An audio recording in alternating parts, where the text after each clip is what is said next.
Mga kababayan ko, naririto ako muli upang tuparin ang ating katungkulan at magbigay ng ulat sa inyo tungkol sa estado ng ating bansa at sa mga ginagawa ng inyong pamahalaan. 1 taon na ang nakalipas mula noong huli akong tumayo rito upang ilantad ang katiwalian na nadiskubre namin sa mga flood control project. Gaya ng aking ipinangako sa inyo, nagsagawa tayo ng malawakan at malalimang investigasyon na walang pagkikiling kahit kanino man. Masusi nating sinuri at sinundan kung saan tayo itinuro ng ebidensya. Lahat ng kailangang gawin ay ginawa natin upang matuntun ang punot dulo. Mayroon ng mga unang nakasuhan at nakulong, mga kontratista, matataas na opisyal, pati na mga mambabatas. Sa kabila ng mga kaganapang ito, kailangan natin umusad tungo sa pagbabago.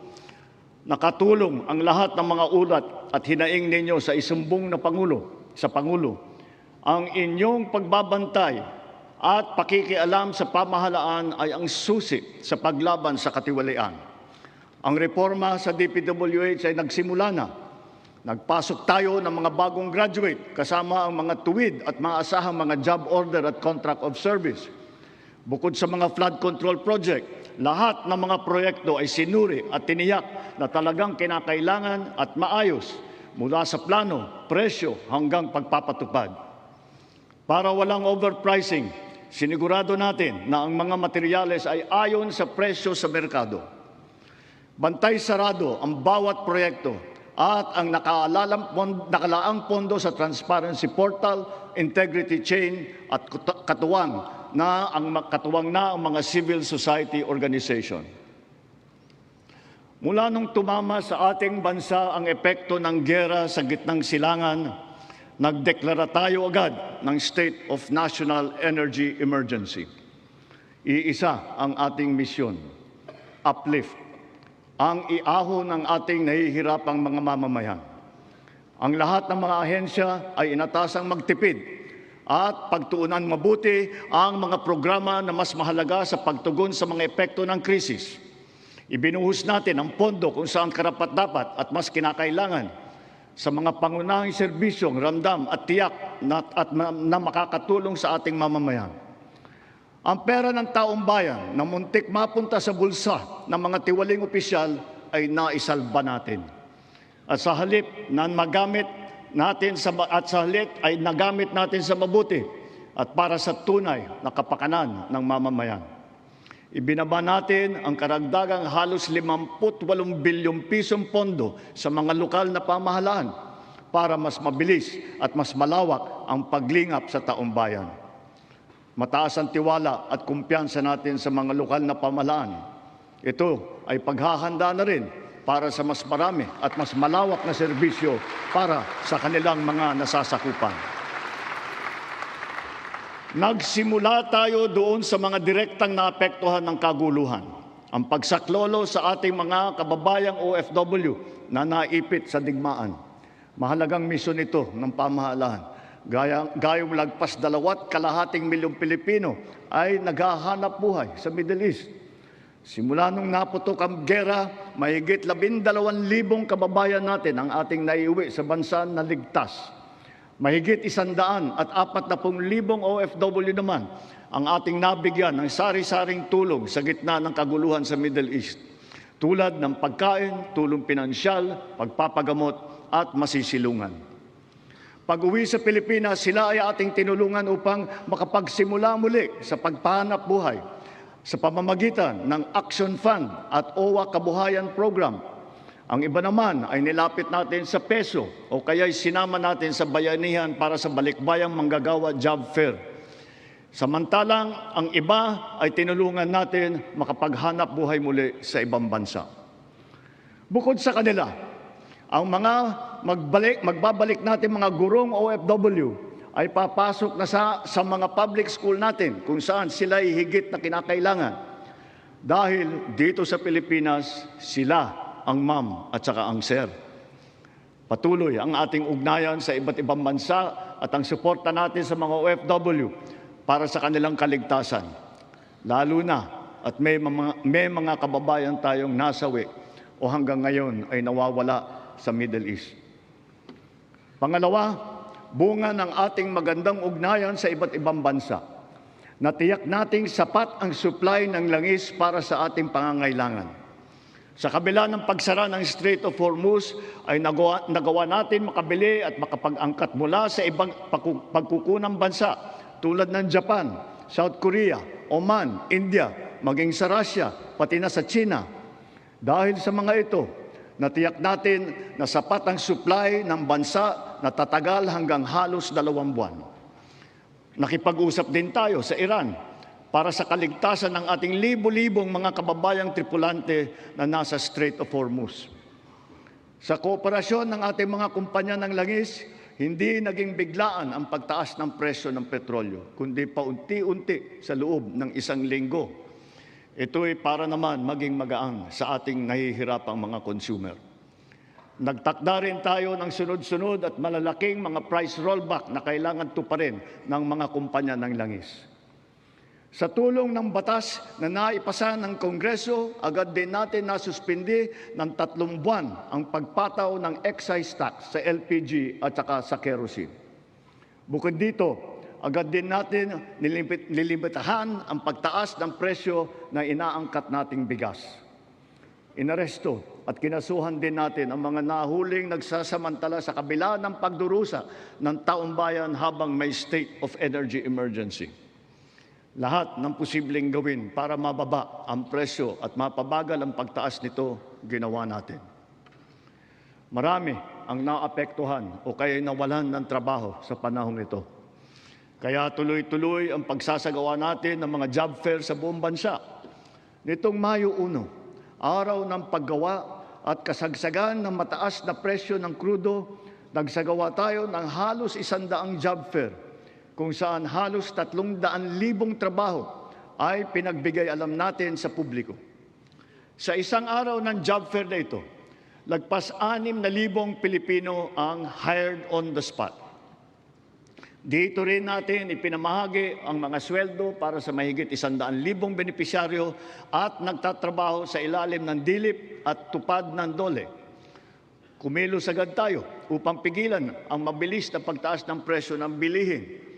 Hinikayat ang mga bangko at e-wallet na magbawas ng kanilang karaniwang singil sa bawat transaksyon na online.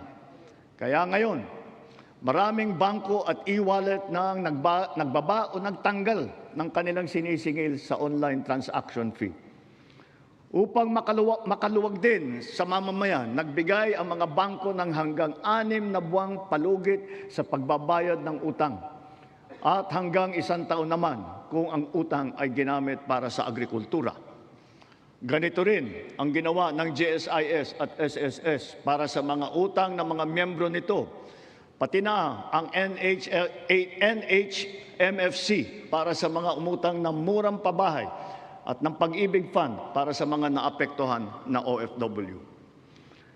Kahit papano ay nakaluwag ito sa mga consumer, lalo na sa mga naghuhulog para sa kanilang bahay at sa mga nagpupundar para sa kanilang negosyo. Sa panahon na lumiit ang kita dahil sa mataas ng mga presyo, mahigit 26,000 toneladang bigas ang binigay sa mahigit 2.2 milyong pamilya. At ito'y itutuloy pa natin hanggang umabot sa 8 milyong pamilya na makikinabang.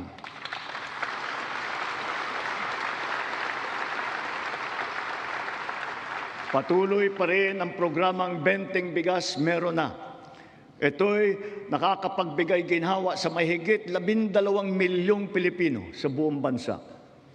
Ang mahigit 800 nating kadiwa ay nasa buong Pilipinas ay sabay pa rin nakakatulong sa mga namimili at sa mga magsasakat mangingisda na direktang nakakapagtinda ng kanilang mga produkto. Nagbigay din tayo ng suporta sa halos 2 milyong magsasaka at mangingisda sa kasagsagan ng mataas na presyo ng langis sa ilalim ng Presidential Assistance to Farmers, Fisherfolk and Families o yung tinatawag na PAF.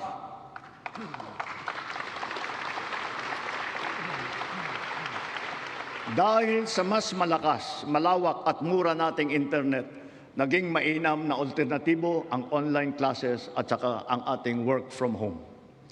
Mataas ang presyo ng ating kuryente, lalo na ngayong Hunyo, dala pa rin ng mataas na presyo ng krudo at paglakas ng dolyar. Gayunpaman, tiniyak natin na nabigyan ang mamamayan ng kaunting proteksyon sa kanilang electric bill.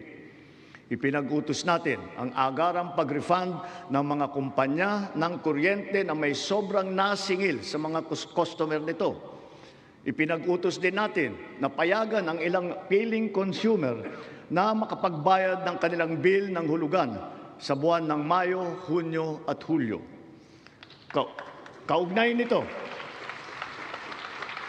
Kaugnay nito, pansamantala nating pinagbawal ang mga pagputol ng linya habang hinuhulugan pa nila ang kanilang bill sa mga buwang ito. Para sa ating mga micro-entrepreneur, ipinatupad natin sa BIR sa ngayong taon ang one-time tax abatement. Layunin nito na makapagbigay ng kaunting ginhawa sa mga nalugi o kaya lumiit ang kita dala ng hirap ng panahon. Ang sektor ng transportasyon ang pinakamatinding tinamaan ng epekto ng krisis. Super, operator, pasahero, manggagawa o negosyo man. Lahat ay umaray sa matarik na pagtaas ng presyo ng produktong petrolyo. Ngunit hindi natin kayang hayaan tumigil o maantala ito dahil ito ang nagsisilbing piston ng ating ekonomiya. Ang mga super ay natulungan ng cash relief mula sa ating programang AIX. Mayroon din 10 piso kada litro na diesel subsidy para sa mga pampasaherong jeepney at UV Express upang may dagdag na pangkarga. Bukod pa rito, mahigit 1,800,000 nagpapasada ang nahandugan din ng tulong ng AIX.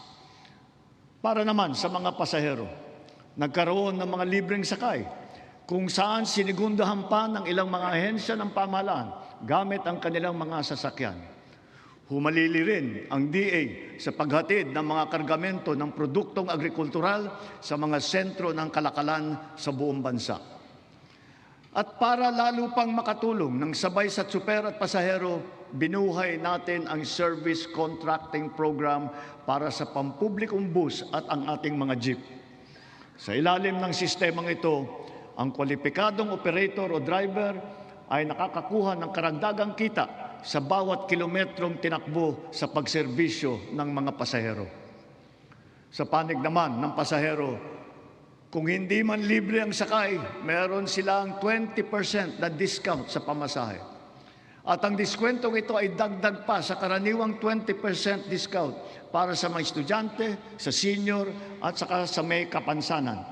Ibig sabihin, para sa ating mga priority passengers, 40% ang kabuuang diskwento nila sa pamasahe.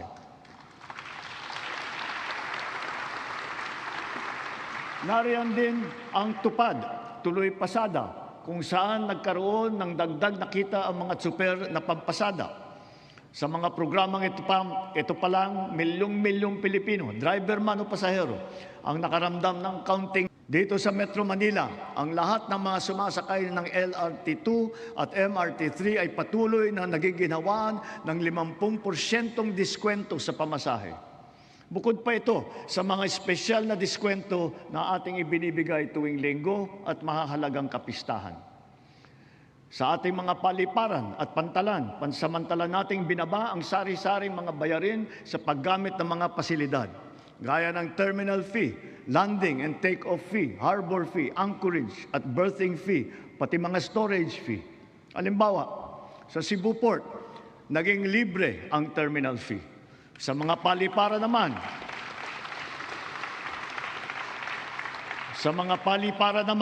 ang service charge sa mga pasahero ay binawasan din natin.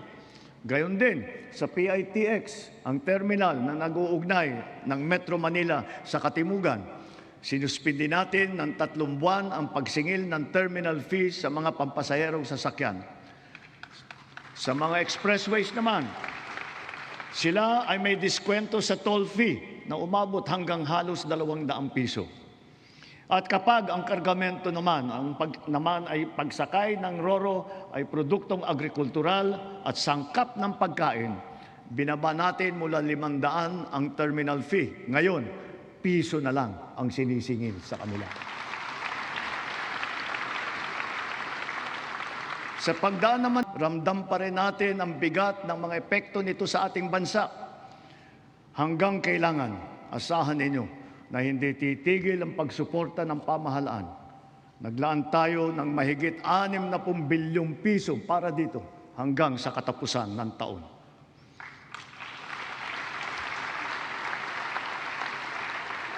Ang pondo na naisalba natin na balak ibulsa ng mga tiwaling opisyal ay sa taong bayan natin ibinubuhos.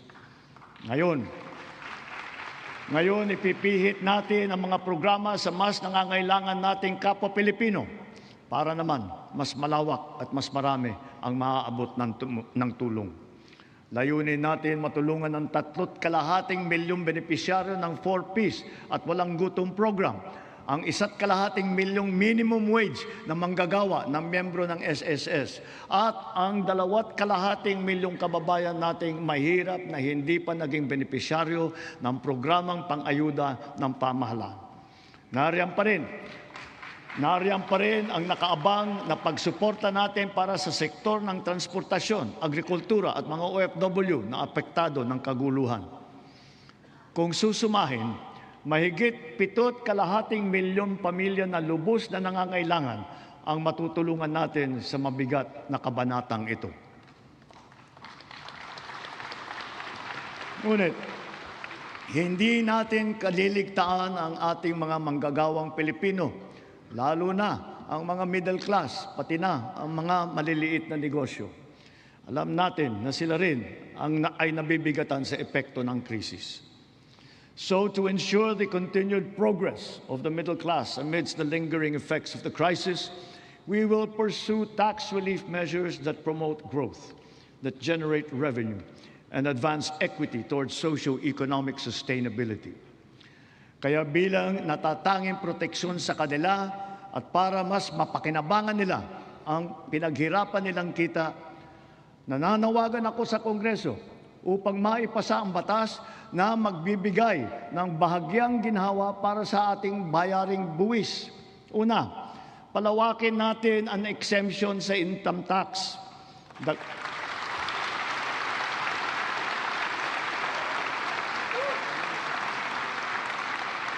Ng mga nagdaang buwan. Una, ang kahalagahan ng seguridad at katatagan ng bansa pagdating sa enerhiya at sa pagkain, ng ating ugnayan sa ibang bansa at ng bawat mamamayan kahit saan man sila naroroon. Pangalawa, ang abilidad ng pamahalaan na kumilos agad sa angkop at mainam na paraan. At ang ikatlo, ang pagpursigi at pagnatyag ng Pilipino sa kabila ng mga hamong dumadaan. Dala ang mga sariwang leksyon nito, mas maayos at mabilis ang pagresponde natin sa ating mga naging biktima ng sakuna. Tulad sa nangyaring paglindol sa Visayas at Mindanao kamakailan, mahigit 600,000 pamilya ang ating nasakluluhan. Lampas 3 bilyong piso ang ating binuhos para sa agaran tulong sa mga pamilyang lubos na naapektuhan. Ito'y sa pamamagitan ng pagkain, pagpapagamot, tulong pinansyal at pabahay. Unti-unti na rin nating naaayos ang supply ng tubig at kuryente, linya ng komunikasyon at mga daan sa mga apektadong lugar. Hindi lamang minsang paghatid ng tulong ang ating ginagawa. Ang misyon natin ay sila'y muling makabangon at maitaguyod. We have moved on from the reactive approach. Now we are not only proactive, but predictive as well, aided by digital tools. The strategies of public-private supply chains, hubs and spokes, warehousing, automated production, and wide-scale pre-positioning of food and non-food supplies in LGUs have proven their efficacy. We have now established a network consisting of primary disaster resource centers in Luzon, in Visayas, and soon in Mindanao, 15 hubs, 76 spokes, and 919 last-mile facilities across the country, which makes up our nationwide disaster response infrastructure.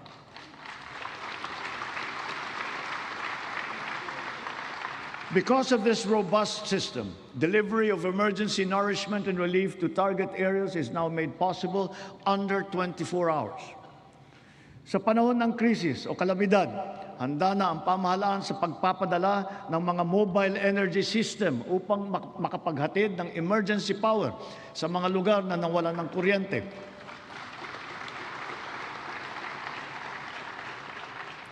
Complementing these are our government emergency communication system, satellite to mobile service, both of which guarantee uninterrupted telecommunications nationwide in the event of crises and of disasters. At dahil meron na tayong konsepto ng state of imminent disaster, hindi na natin hinihintay na mangyari ang sakuna. Aagapan natin ang paghahanda at pagresponde. And so, taking all these lessons to heart, our overarching mission and all our conscious efforts henceforth must not be to simply uplift, but to ensure security and self-sufficiency of our nation and of our fellow Filipinos. Sa nasaksihan nating pagtaas ng presyo ng petrolyo, maraming kababayan natin ang umasa sa pampublikong sasakyan. Kaya pinagtutuunan natin ng mabuti ang ating mga tren, mga busway, transport hub at integrated terminal at ang pagpapaganda at pagpapalawak ng mga paliparan at pantalan sa buong bansa. Ito ay upang mas malawak at malayo ang naaabot, tumaas ang kapasidad at maging moderno at mas maginhawa ang serbisyo. Halimbawa, sa susunod na taon, ang mga tren ng North-South Commuter Railway ay tatakbo na sa pagitan ng Valenzuela at Malolos. Sisikapin ng DOTR na sa pagtapos ng administrasyong ito, tapos na rin ang railway hanggang sa Clark.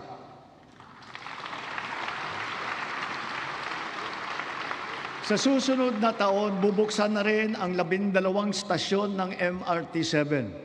Matapos ang halos 3 dekada, may bago ng linya ang MRT na tutulak pa hanggang Sacred Heart sa Quezon City mula sa North Avenue. At balang araw, aabot pa ito hanggang San Jose del Monte, Bulacan.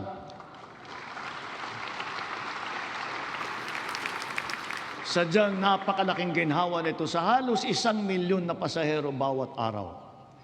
Thanks to the recently enacted Accelerated and Reformed Right-of-Way Act, right-of-way issues are now more quickly resolved, removing the biggest choke point in our mass transit development program. Sa kabilang banda, yung unang bahagi ng Cebu Bus Rapid Transit ay bukas na. At yung nasa Ilocos Norte naman ay ating pasisinayaan sa susunod na taon. Ang mga nag-modernize ng mga sasakyan, lalo na ang mga lumipat sa mga hybrid at electric vehicle, ay hindi nakaramdam ng kurot ng pagtaas ng presyo ng petrolyo. Consistent with our clean energy drive, we have encouraged the adoption of electric vehicles. We have removed all tariffs on EVs until 2028 to bring down market prices. And government has also been mandated to prioritize electric vehicles and their refleeting plans. This clean and green policy is two-pronged.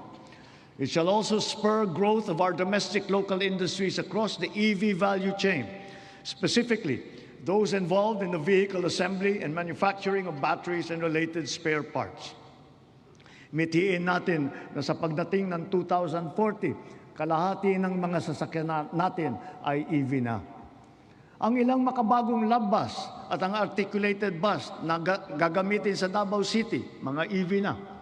Ang MB Dalaray naman na pinasayaan natin kamakailan lamang ay isa ring EV na nabuo sa pagtutulungan ng UP at saka ng DOST. Sa darating na panahon, ang ganitong electric ferry boat ang gagamitin sa Pasig River Ferry Service mula Pinagbuhatan sa Pasig hanggang Escolta sa Maynila. Kaya hinihiling ko ang suporta ng buong industriya upang mapaandar na natin sa lalong madaling panahon ang ating minimiting modernisasyon ng mga pampublikong sasakyan. Titiyakin natin na magiging makatao, magaan at makatarungan ang pagpapatupad nito. Tulad ng aking nabanggit, dapat mataas ang kalidad, matibay at maghahatid ng pangmatagalang ginhawa sa taong bayan ang lahat ng pampublikong infrastruktura. Ngayong taon, matatapos na ang bahagi ng South Luzon Expressway TR4 mula sa Santo Tomas City, Batangas, papuntang Tiaong sa Quezon.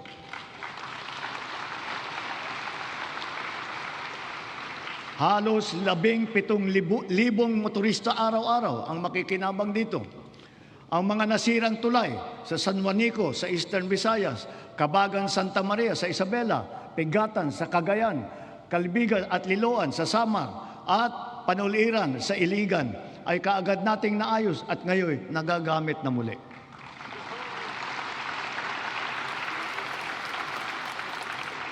Bukod sa 137 evacuation center na naitayo sa buong bansa, magsisimula na ngayon taon ang pagpapatayo ng Ligtas Pinoy Centers. Una doon sa mga lugar na madalas tamaan ng hagupit na panahon, tulad ng Bicol, Eastern Samar, Bukidnon, Davao de Oro. Ang mga gusali na ito ay dinisenyo upang kayanin ang mga malubhang kalamidad tulad ng super typhoon na 340 kilometers per hour, ang lakas ng hangin at ang magnitude na 8.4 na lindol. Ganon din dapat ang taas ng kalidad at tibay ng lahat ng pribadong infrastruktura. Ang lahat ng gusali sa ating bansa ay dapat handa at kayang manatiling matatag at nakatindig laban sa anumang banta ng sakuna at kalamidad. Kaya akma lamang ng bigyang halaga at pagtuunan ang pag-amyenda ng National Building Code upang maging alinsunod ito sa mga modernong pamantayan. Katambal ng paglaban sa katiwalian, kaugnay ng mga ghost at substandard na flood control project, naglunsad din tayo ng Oplan kontrabaha sa buong bansa. Dito sa Metro Manila, masigasig ang ginagawang paglilinis ng mga estero at imburnal sa pangunguna ng MMDA. Nakakatulong ang mga Cash for Work program sa malawakang paglilinis na mahigit 200 estero at waterway mula sa Luzon hanggang Mindanao, sa Ilocos Sur, sa Cagayan, sa Camarines Sur, Negros Occidental, Cebu, Capiz, Iloilo, Lanao del Norte, Maguindanao del Sur, Misamis Oriental at Bukidnon.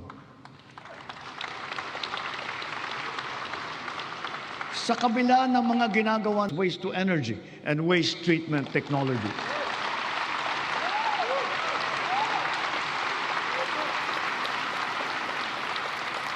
as we recalibrate our solid waste management systems, we can draw inspiration from the solid waste management practices being championed by the MMDA here in Metro Manila, such as waste recovery, processing, upcycling.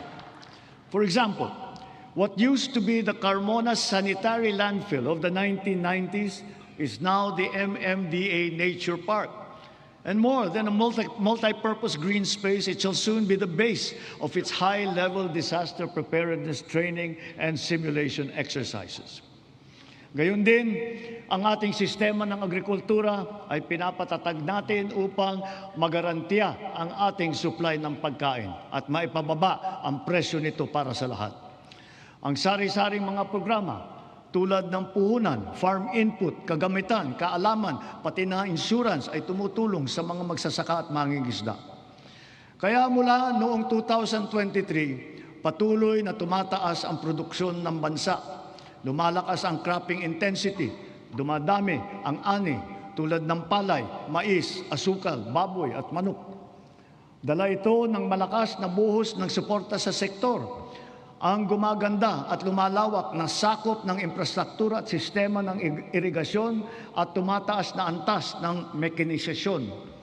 Nagbubuklod na rin ang mga magsasaka at mangingisda at nabibigyan ng makabagong teknolohiya, binhi at mga pasilidad at kagamitan.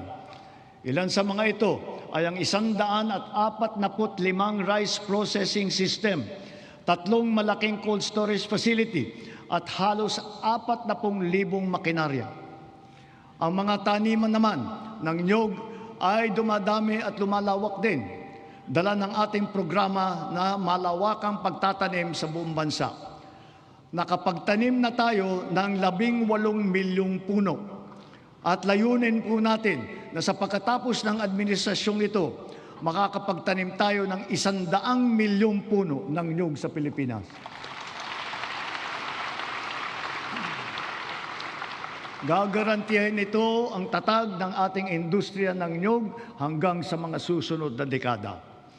Ang NFA din ay ngayon may mas malakas na ang kakayahan sa pagbili ng mga ani ng magsasaka sa mas magandang presyo at sa pag-imbak ng buffer stock. Ang mga sari-saring peste at sakit na ay nagbabantang manira ng mga inaasahang magandang kita. Halimbawa rito, ang avian flu at saka yung ASF. Kaya tinitiyak ng DA na ang mga magsasaka ay natututo ng mga makabagong kaalaman at mga mainam na paraan sa pag-iwas at paglaban sa mga ito.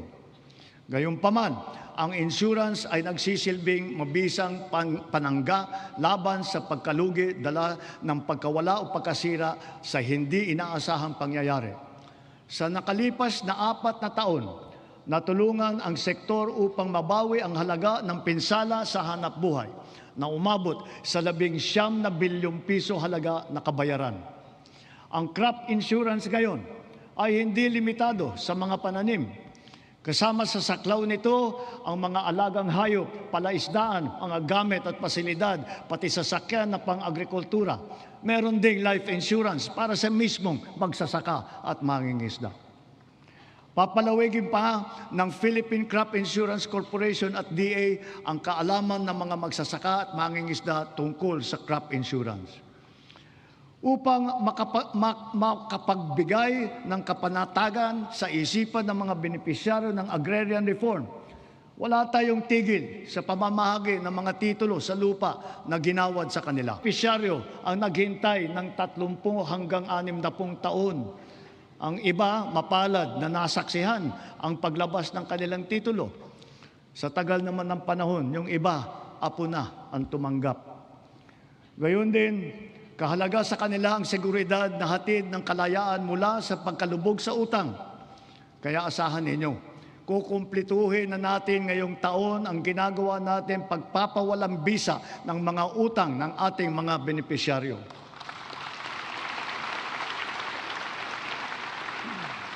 Sa kabila ng mga ito, patuloy pa rin ang suporta ng DAR sa reformang agraryo tulad ng irigasyon, mga daan, makinarya at mga pautang para sa mga benepisyaryo nito. Kaya sinasabi ko, Secretary Conrad, huwag mong munang isipin na pwede ka na mag-retire. Marami ka pang trabaho na gagawin sa DAR. Ang mga nagdaang buwan ay nagpaalala sa atin na kailangan natin paramihin ang pinagkukunan natin ng kuryente. Ito ay isang tanda ng pagiging matatag na bansa. Kaya't kasalukuyan nating binabantayan at tinututukan ang 200 proyekto na matatapos hanggang sa dulo ng administrasyong ito. Ang kabuuang kapasidad ng mga ito ay halos 10,000 megawatt. 45 sa mga ito ay natapos na at 31 ay matatapos ngayong taon. At ang 124 naman ay inaasahang matatapos hanggang sa 2028. Dagdag pa rito ang mahigit 1,700 megawatt na hatid ng mga proyekto para sa energy storage system na may kakayahang mag-imbak ng kuryente. Karagdagan seguridad ito sa 2028 para sa halos 30 milyong kabahayan at mga industriya sa bansa. Ang mga proyektong ito ay napabilis ng dahil sa mga bagong patakaran at proseso na nagpapadali ng pagnegosyo dito sa ating bansa para sa mga Pilipino at dayuhang negosyante. Ngunit siyempre, mas pinapaghalagahan natin ang mga teknolohiya na hindi umaasa sa inaangkat na krudo na pinapaandar ng mga likas na yaman ng ating bansa tulad ng renewable at indigenous. Bukod sa ilang mga plantang pinapatakbo ng krudo, nakapagdagdag tayo ng mahigit 60 plantang pinapatakbo naman ng geothermal, solar, hydro at wind at saka ng biomass. Because of the extension as well of the Malampaya service contract until 2039, drilling operations once again resume for the first time in 8 years. What we have uncovered is truly a national treasure. An untapped reserve of 222 billion cubic feet of natural gas, which bodes well for the continuous production of our premier gas field until 2034. To put it in context, 222 billion cubic feet of natural gas is sufficient to power 1.6 million households for the next 8 years until 2034. Inspired by this development, we have already awarded a total of 14 petroleum service contracts in Luzon, Visayas, and Mindanao. By far, this is the highest number of such contracts ever to be awarded during a single term of any president in our history.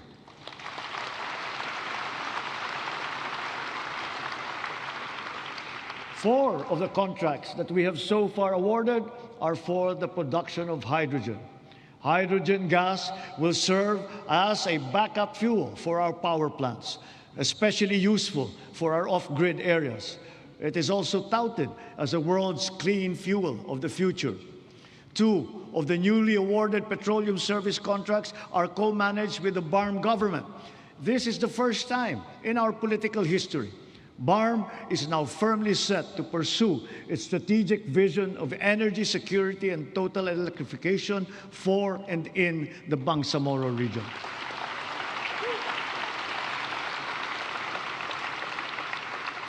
Sa kabila ng mga nailatag para sa ating seguridad sa enerhiya, panatag ang aking loob na kaya nating umangat pa. We have begun to embark on the establishment of hydrogen power plants. Multiple projects are now in their pre-developmental stage in Marinduque, in Masbate, Zamboanga, Sibugay, Basilan, and other potential areas. Pushing the envelope further, perhaps it is time for us to revisit nuclear energy production.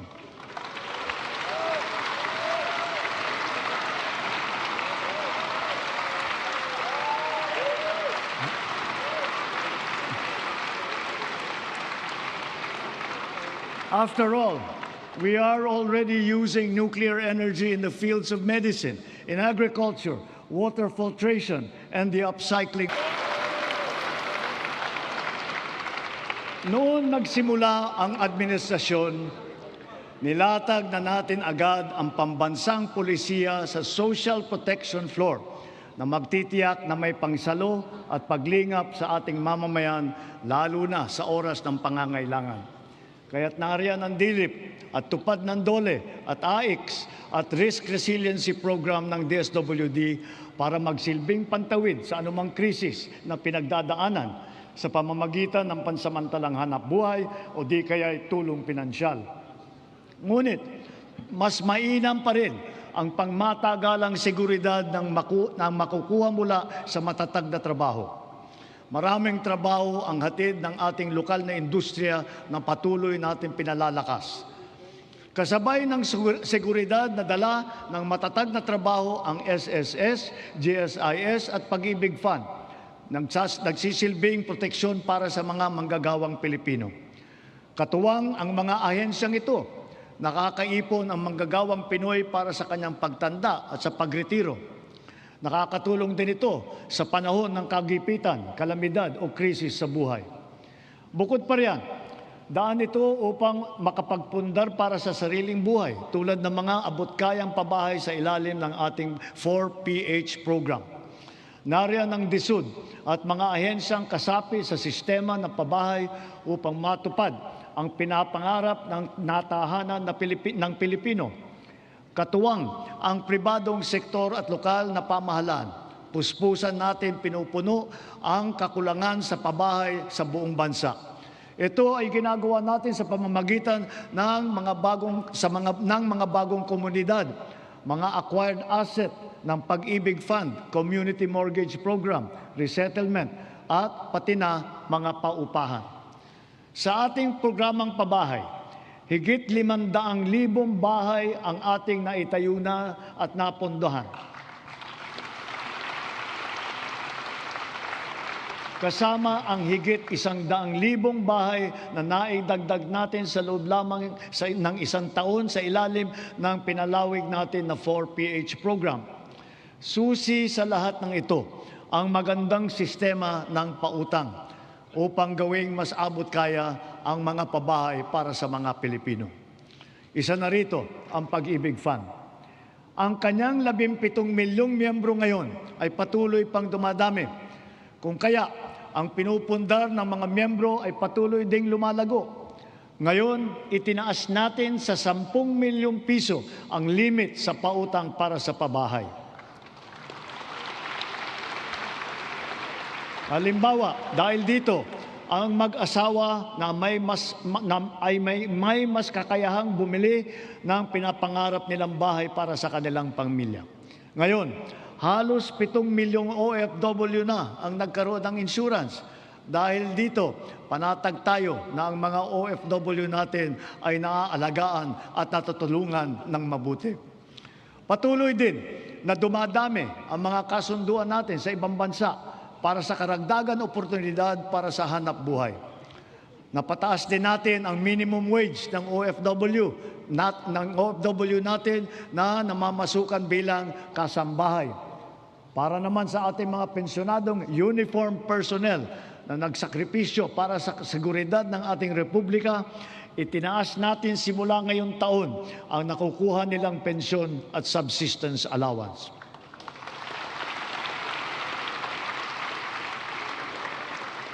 Bilang dagdag tulong naman sa mga pensyonado ng SSS, pinaaga natin ang 10% pagtaas ng kanilang pensyon simula Hunyo na dapat sana ay nakatakda pa sa Setyembre. Mula nung nag-umpisa ang administrasyon, humigit kumulang 44 na milyong Pilipino na ang protektado ng SSS. Mahigit 80,000 sa kanila ay mga tsuper, mga tendero, tendera, gig worker, mga job order at contract of service at iba pang mga nasa informal na sektor. Ang mga contract of service at job order ng pamahalaan, ipinagpatuloy natin ang kanilang mga serbisyo. Naglaan pa tayo ng karagdagang sahod para sa kanilang paghulog sa SSS, Pag-ibig at PhilHealth bukod sa iba pang mga benepisyo. Misyon natin na mas marami pang Pilipino ang makakasapi sa SSS, lalo na ang informal na sektor at mga self-employed na tulad nila. Kaya nananawagan ako sa buong sambayanan. Huwag natin ipagwalang bahala ang seguridad na handog ng SSS, pati na ang Pag-ibig Fund. Tiyakin po natin na ang wasto at buwanang paghulog para sa mga ikabubuti ng ating mga kinabukasan. Maganda ring balita na dumadami sa ating mga kababayan ang kumukuha ng insurance at pre-need mula sa pribadong sektor. Mainam din itong pagpundar para sa kinabukasan. Ito ay para sa lahat ng Pilipino. Ginawa rin itong mas abot kaya dahil sa mga micro-insurance plan. Ngayon na nasa merkado, ito yung mga rehistrado at lehitimo. At mas maganda rin ang balita sa ating kabataan. Sa kanilang murang edad ay nagbubukas na ng mga account sa bangko o kaya sa digital payment app. Hikayatin at turuan natin silang mag-impok at magpundar para sa kanilang kinabukasan. Gayunpaman, edukasyon pa rin ang siyang pangunahing nagtataguyod ng kakayahan. Kung kaya ito ang nangunguna sa listahan ng administrasyong ito.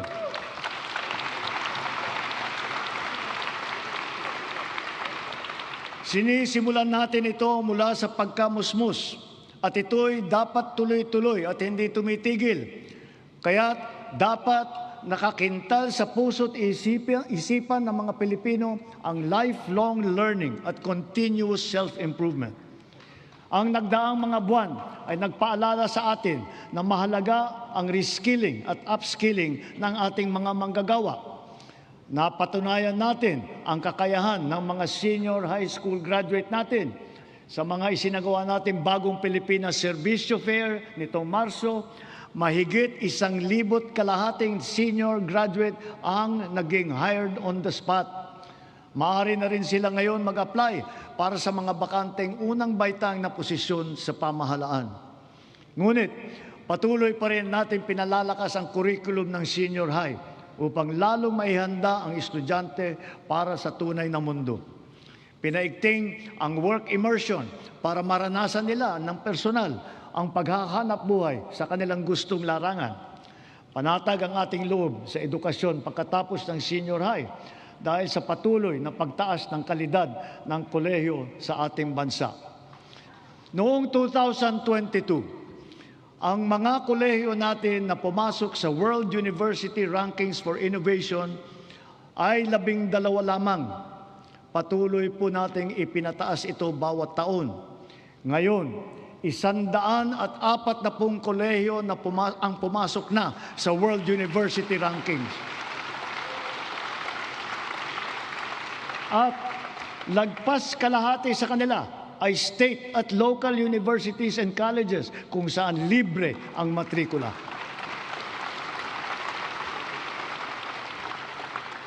Para mahikayat ang kabataan na magtapos ng kolehiyo, ang tanggapan ng Pangulo ay naglaan ng 100,000 piso para sa 5 estudyante sa bawat barangay sa buong bansa. Sila ngayon ang ating presidential scholar. Mabisang pambato rin sa buhay ang mga programa natin sa TechVoc o TVET. Sa ngayon, 81% na ang placement rate ng mga dumadaan sa kursong TechVoc. Halimbawa, sa programang Super Scholar at ang programa Entrepreneur, naturuan ang mga driver ng panibagong kaalaman na sa kanilang iba't ibang pangkabuhayan. Sa programa naman ng DOLE at DA, mahigit 10,000 magsasaka at mangingisda sa buong bansa ang matuturuan na rin sa mga bagong kaalaman. Ang TechPro ay nakapaloob na sa senior high at ito'y progresibo o ladderized upang maging tulay sa agarang hanap buhay at hakbang din tungo sa patuloy na pag-aaral at pagsasanay. Maaring gamitin ng isang TVET graduate ang kanyang national certificate bilang pundasyon upang maituloy pa ang pag-aaral hanggang maging ganap itong kolehiyong diploma. Halimbawa, ang electrical installation and maintenance sa senior high, maaring magtuloy sa electrical engineering balang araw. Ang caregiving, pwedeng ituloy sa nursing. Sa kabilang banda, kahit graduate ng kolehiyo ay maaaring kumuha ng NC upang tumahak ng ibang larangan o kaya'y magnegosyo. Inahahayag ng DOLE at TESDA sa publiko ang kompletong impormasyon ukol sa mga kurso at programa ng TVET, lokasyon ng mga training center at provider, paano mag-apply, petsa, iba pang mahahalagang detalye. Malaking tulong ngayon ang TESDA Passport na bunga ng digitalization ng inyong mga serbisyo. In line with our digital transformation drive, our DICT continues to train our tech-savvy citizenry in high-impact tech skills to help them stay competitive in this ever-evolving field. AI is here to stay, and so we adopt it to harness its potential to enhance critical sectors, from our educational system to our industries. We have launched massive training programs for AI readiness, which have reached at least 1.8 million individuals, students, parents, and teachers alike. This success inspires confidence to further scale up our initiatives for AI literacy across all sectors. We must ensure our global competitiveness.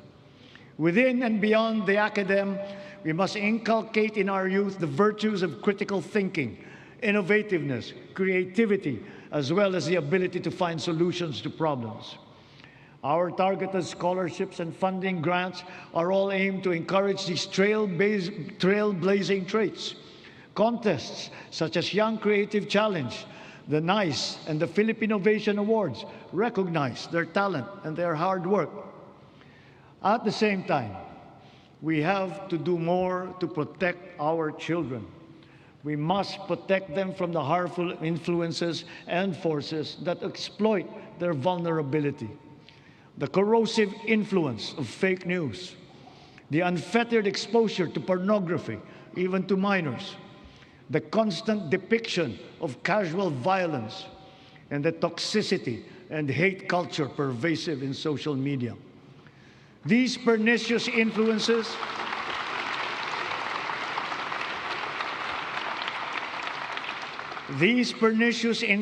lead to issues of their mental health, rise in teenage pregnancies and HIV/AIDS cases, and other extremely harmful consequences. We must all assume a community responsibility for our young people's protection. Ang mga nasawi na ating mag-aaral kamakailan, dala ng karahasan at kapabayaan, ay nag-iwan ng malaking puwang sa kanilang pamilya at mapait na aral din para sa ating lahat. Sa mga magulang at kaanak ng mga nasawit at nasaktan dahil sa nangyaring karahasan sa mga paaralan, tanggapin po ninyo ang aming taimtim na pakikiramay. To the parents of Chris Lawrence Fabian, Joyancy Separa, and Ayesa Nicole Dazo, we are all so very proud of the unflinching bravery and heroic virtue that you have instilled in your children. They are an inspiration to us all. Their courage and their selflessness, true Filipino qualities, are the virtues that these trying times call for. Kailangang mamulat ang buong lipunan at akuin ang responsibilidad. Pag-ibayuhin natin ang ating paggabay at pag-aruga sa ating mga kabataan. Magkakasama tayong lahat sa misyong ito, ang pamahalaan, pamilya, paaralan, simbahan, industriya, komunidad. Tatayo ang paaralan bilang pangalawang tahanan para sa kanila. Kaya hinahanda natin ang mga pampublikong paaralan upang tanggapin sila ng bukas palad. Ngayong school year, tuloy ang ating school-based feeding program bilang mabisang suporta sa pag-aaral. Sa programang ito, mapapakain natin ang mahigit 4.5 milyong kinder at grade 1 at mga mag-aaral na grade 2 at pataas na mga lubos na nangangailangan ng nutrisyon. Magtutulungan ang lokal na pamahalaan, ang barangay, PNP, DepEd upang palakasin ang seguridad sa paaralan. Siniguro ng DepEd na nakahanda, gumagana at alam ng lahat ang mga mekanismo at proseso sa pag-ulat, sa pagtugon sa mga insidente ng bullying, pati na sa mga iba't ibang emergency. Hindi hinahanda rin natin ang ating mga principal at guro upang mamagitan sa pag-ayos ng anumang hindi pagkakaintindihan ng mga estudyante. Sa tulong, hindi mawawaglit sa ating isipan ang karangalan at kadakilaan ng ating mga guro. Pinangako ko noong nakalipas na SONA na walang magre-retirong guro na Teacher 1. Ngayon, mahigit 80,000 guro at school head sa pampublikong paaralan ang na-promote gawa ng ating expanded career progression. Nagkaroon na rin ng mahigit 30,000 karagdagang posisyon para lumakas ang puwersa ng mga guro. To facilitate effective instruction, we also continue to provide them with helpful and innovating teaching aids such as smart TVs, laptops, tablets, free mobile data, even lapel microphones. To dramatically increase the traditional annual production output of DepEd, we have activated force multipliers in addressing classroom storage, tapping the DPWH, PAGCOR, and the LGUs as additional production arms for the increase in our schoolrooms. For its part, the private sector also will construct its initial share of more than 16,000 classrooms in Luzon by way of PPPs. Additional PPPs with higher production targets will soon follow for the Visayas and Mindanao. Kapag may nagkasakit sa pamilya, tila krisis ang tumama. Sa mahal ng pagpapagamot, kaya nitong simutin ang kita o ipon ng isang pamilya. Kaya malusog na pamumuhay ang ating pangunahing isinusulong. Kumpletong bakuna, maayos na nutrisyon, regular na ehersisyo at pag-iwas sa masamang bisyo at mapanganib na gawain. Mahalaga rin ang ating sports. Itinaas natin ng triple ang suporta natin dito. Hindi lamang dahil sa aliw na hatid nito, kundi para sa kalusugan. Sa nag-uumapaw nating suporta kay Alex Eala, sana ay marami ang maengganyo para matuto at maglaro hindi lamang ng tennis, kundi ng ibang sport pa. Sa halimbawa ng Pilipinas Women's Football Team, sana rin ay mas sumikat pa ang football sa ating bansa at maraming maglaro. Balang araw, baka makasali na ang Pilipinas sa World Cup.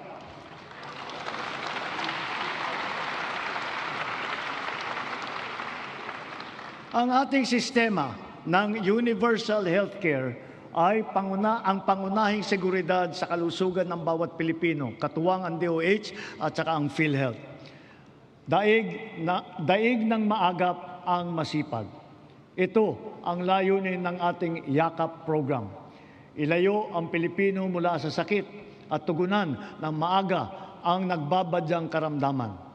Sa taong ito, 4.5 milyon na ang nakapagpatingin mula sa 25 milyong Pilipino nakarehistro sa programang ito. Hangad natin, mas maraming klinika pa ang makakasapi sa YAKAP upang mas marami pa ang pagpipilian ng ating mga mamamayan.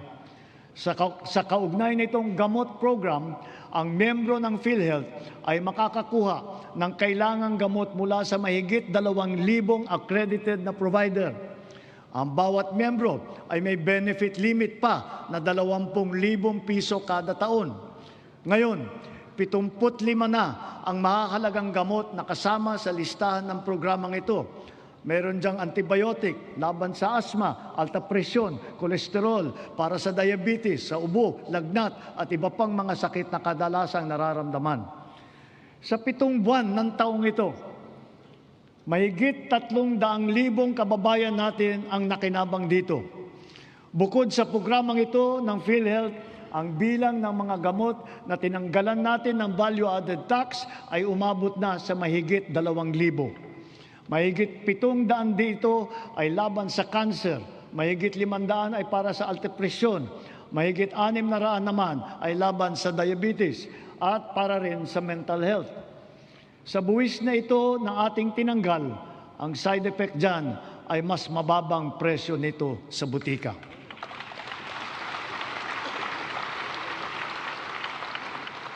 Ngunit, kung pag-iwas sa sakit ang ating tunay na pakay, kulang pa ito. Kailangan mas maaga ang pagbabantay.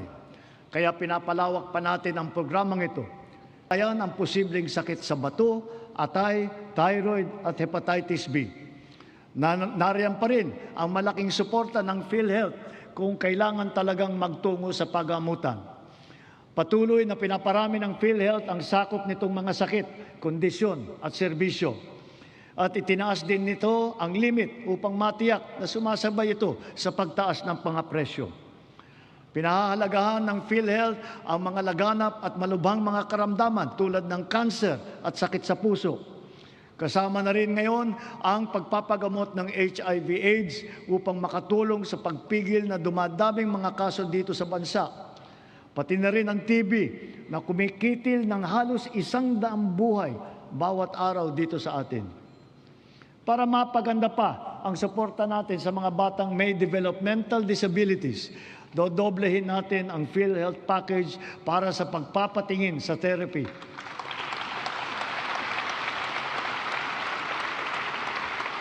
Dadamihan din natin mula sa 70 hanggang 150 ang bilang ng therapy session na sakop ng PhilHealth. Nakaantabay din para sa kanila ang Project Aruga ng DSWD para sa karagdagan tulong pinansyal. Mula sa lagpas 5 milyong pamilyang Pilipino na gumagamit ng PhilHealth noong 2022, umabot na sa mahigit 7.5 milyong pamilya ang nakatamasa ng mga benepisyo ng PhilHealth nitong nakalipas na taon. Lahat ng ito ay gawa ng ating masigasig na paghikayat, maayos na proseso ng pagrehistro at mas pinabilis pang pagbayad sa mga ospital at healthcare providers. At mula nung inilunsad matapos ng huling SONA, halos 3 milyon ng kapwa natin ang walang binayaran kahit 5 sa kanilang pagpapagamot gawa ng ating zero balance billing sa mga ward ng ospital ng DOH.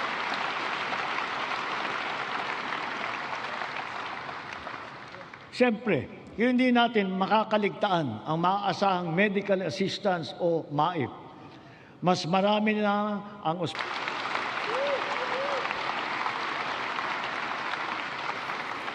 Sa mahigit 56 na milyong nakapag-download at gumagamit ng ating eGov app, ganong karaming Pilipino kasama ang kanilang pamilya ang madali nang maaabot ang napakahalagang medical assistance na ito mula sa national government. Kung kaya't sa puntong ito, mahigit 8 milyong pasyente na ang natutulungan ng maaasahang MAIP. Sa ating ginagawang mga pagbabago, mas marami pa ang matutulungan nito, anumang antas sa lipunan. Paraan natin ito upang mapakinabangan ng mamamayan ang buwis ng kanilang binabayaran. Patuloy pa nating inaayos ang sistema ng mga ospital at mga pasilidad sa bansa, kasama ang mga bukas at mga specialty center. Mayroon din Valor Clinics na tanging para naman sa ating mga veterano at kanilang pamilya. At magsisimula na rin tayong iguhit ang plano para sa makapagtayo ng isang Virology and Vaccine Institute dito sa ating bansa.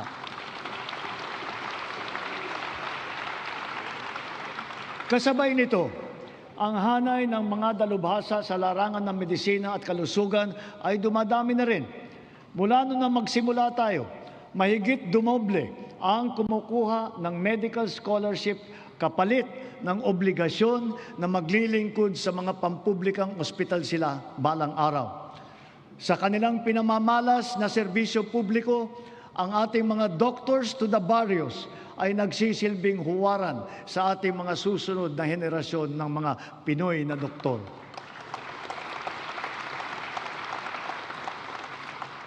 As we have witnessed and proven during this difficult period, our strong foreign relations have earned us incalculable dividends. The Philippines is once again a full member of the community of nations.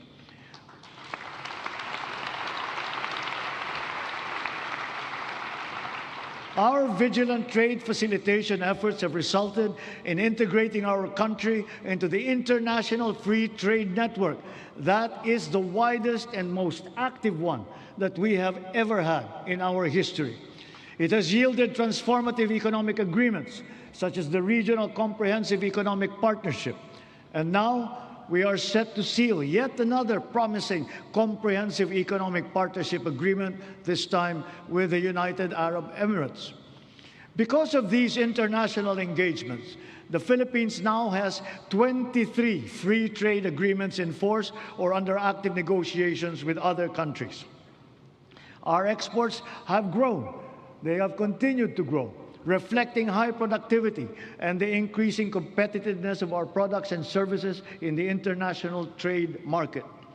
It now behooves us to reinforce our strengths, enhance our comparative advantage, and diversify our portfolio.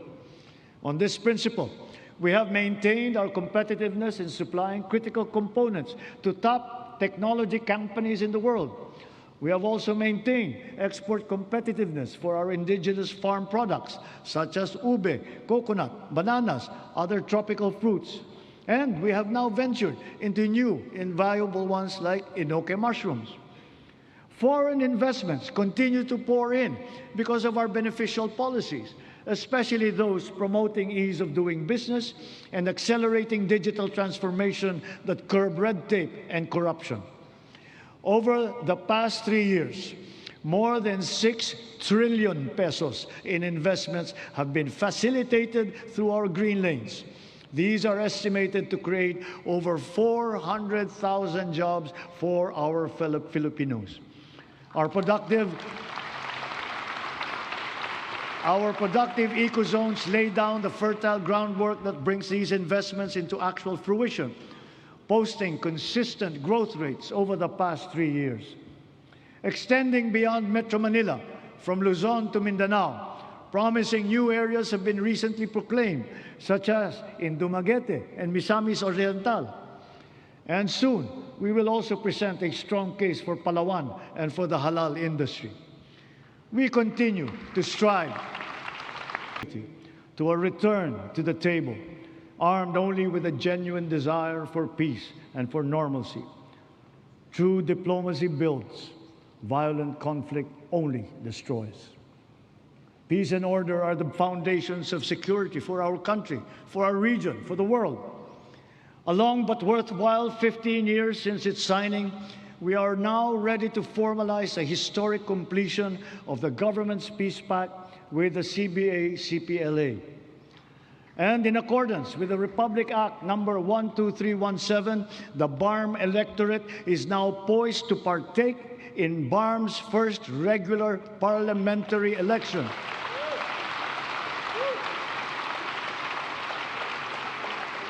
This is a critical accomplishment under the Comprehensive Agreement on the Bangsamoro. COMELEC, law enforcement, volunteers, deputized agencies, all stakeholders are now ready to ensure that this defining political exercise will be peaceful, orderly, and credible.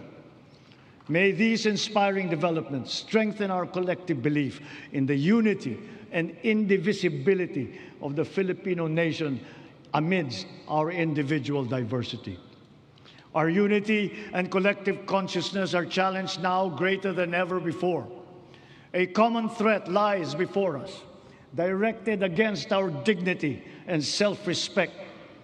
Of late, our very humanity has been called into question.